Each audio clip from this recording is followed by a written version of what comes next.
Hola a todos, soy Lulu, bienvenidos un día más a mi canal. Hoy estamos en la cocina, sí señores, vamos a preparar una receta. El otro día fui a un mercado de comida acá en Frankfurt y probé algunas delicias locales. Todo lo que probé estaba buenísimo, así que decidí recrear la receta de uno de los platos. Y el elegido es semacnodel con salsa de hongos. Manos a la obra.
Hoy tenemos a un degustador muy especial para nuestra comida alemana del día.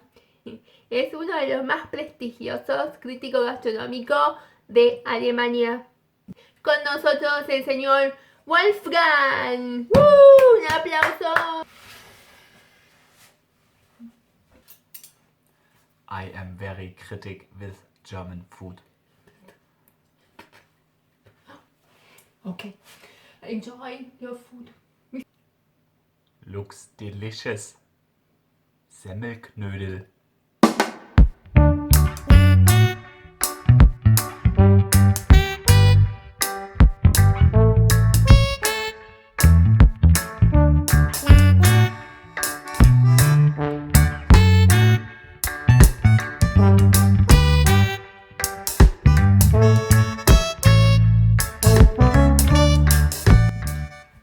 The verdict of Wolfgang Stenz.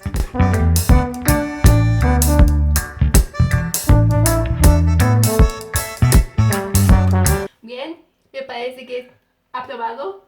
Aprobado. Thank you so much, Mr. Wolfgang. I appreciate very much the opportunity to have you here with Lulu. Wonder. Now leave me alone that I can eat the rest of my Semmelknödel. Oh, yes. Yes.